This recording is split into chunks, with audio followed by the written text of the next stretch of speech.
ओम शांति। मेरा आज का वीडियो राजयोग मेडिटेशन के 5th लेसन से संबंधित है, जो कि है वर्ल्ड ड्रामा व्हील साइकिल यानी टाइम साइकिल।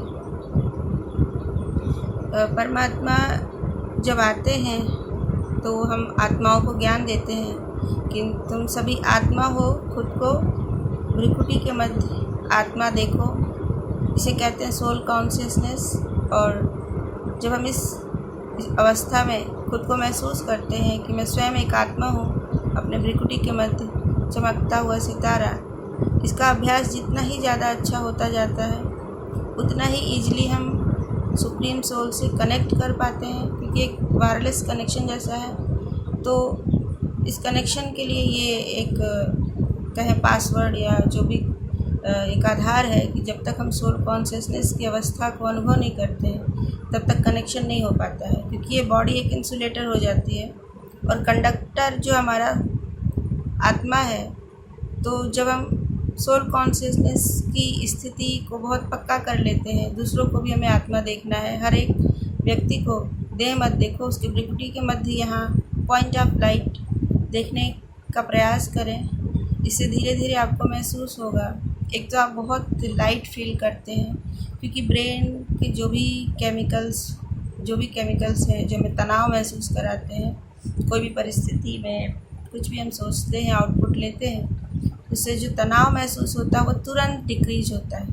मतलब सोल कॉन्शियसनेस की अवस्था जो है वो एक परम धाम की अवस्था है, जहाँ पे हम बिना शरीर के रहते हैं। वहाँ अशरीरी आत्मा, सिर्फ आत्मा जाती है परम धाम, ये शरीर नहीं जाता है। तो ये वो अवस्था है जहाँ पे आत्मा संपूर्ण शांति की अनुभूति करती है। आत्मा के अंदर वहाँ पे कोई कर्म नहीं है, इसलिए वहाँ पे आत्मा में कोई अमूल चूल जो तकलीफ़ है, कहें कि यहाँ पे सुख और दुख दोनों का ही पार्ट यहाँ धरती पे है, वहाँ पे सुख और दुख दोनों से ही कोई लेना देना नहीं है। तो आत्मा डिटैच हो जाती है हमारी बॉडी से और कर्मेंद्रियों से, और वह अत्यंत शांति की महसूसता करती है। और जो 5th जो हमारा लेसन है वो world drama wheel cycle time cycle के बारे में है, जिसके बारे में मैं आज बताने वाली हूँ। क्योंकि सोल कॉन्शियसनेस तो हमारा एक अलग ही टॉपिक है, ये बहुत ही मेन टॉपिक है और इसके प्रैक्टिस के लिए हम आगे भी बात करेंगे। बट आज मैं आपको 5th लेसन जो time cycle world drama wheel cycle के बारे में, तो परमात्मा ने एक मुख्य ज्ञान ये भी दिया है यहाँ पे संगम युग पे कि पृथ्वी का जो टाइम साइकिल है वो 5000 ईयर्स का है। हाँ, सिर्फ 5000 ईयर्स, ओनली 5000 ईयर्स में यहाँ पे सब कुछ हूबहू रिपीट होता है।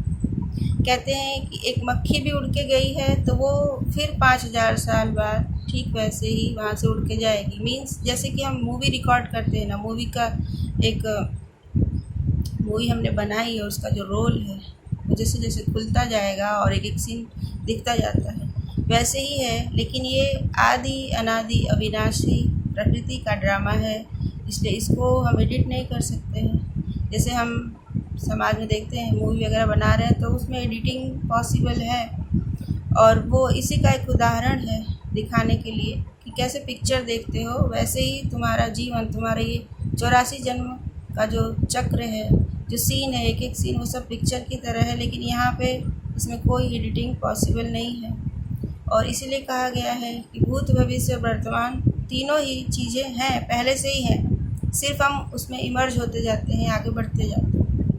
और ये ज्ञान इसलिए इतना सुंदर है क्योंकि यहाँ पे हर एक व्यक्ति का जो पार्ट है उस अनुसार वो प्ले कर रहा है, इसलिए हर कोई निर्दोष है यहाँ।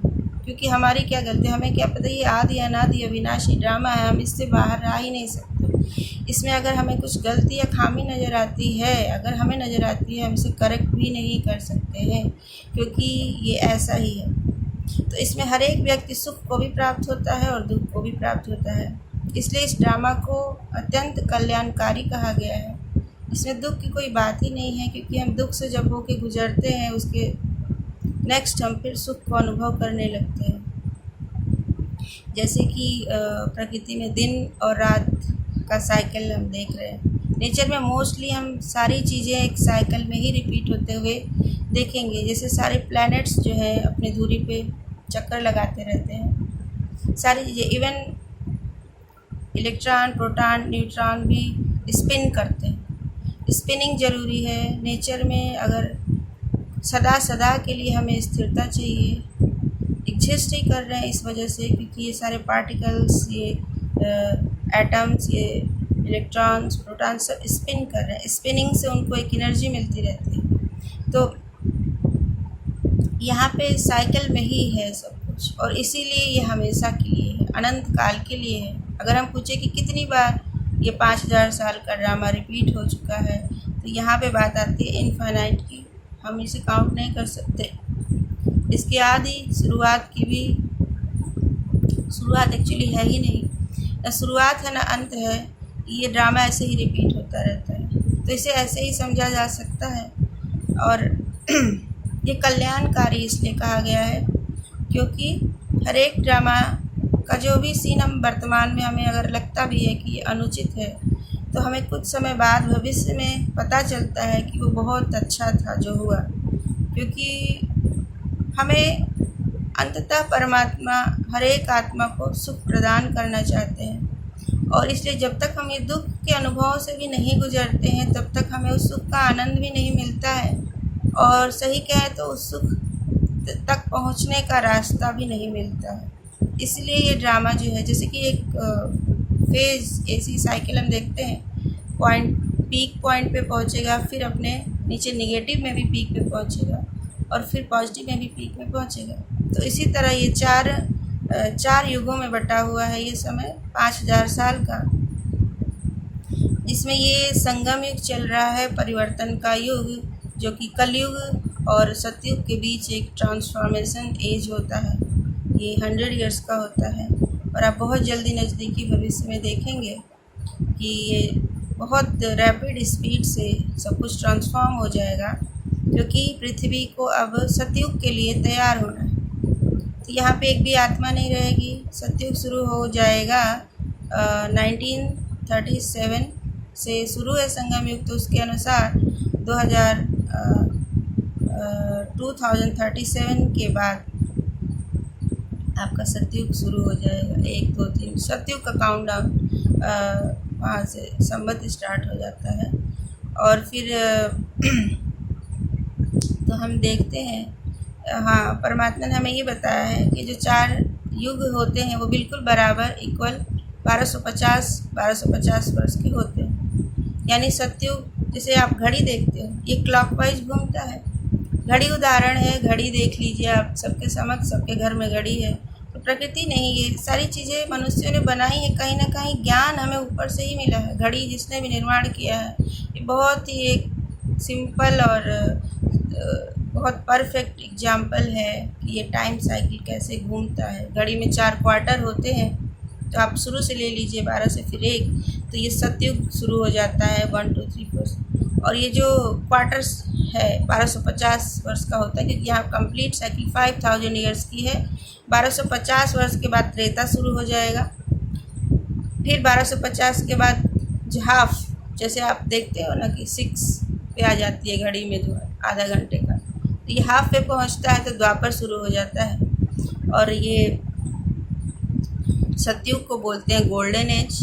फिर त्रेता युग जो सेकेंड क्वार्टर है उसको बोलते हैं सिल्वर एज।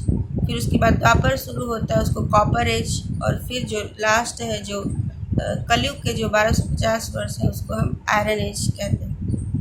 तो इसमें जो है, आप अगर इसका एनालिसिस करना चाहें, प्रूफ या जो कुछ भी, आप जाएंगे पुस्तकों के माध्यम से, जो हमारा हिस्ट्री है अर्थ पे, आप हिस्ट्री भी देख लो, तो कहीं भी आपको 2-3 हज़ार साल से पुरानी का कोई हिस्ट्री नहीं मिलेगा।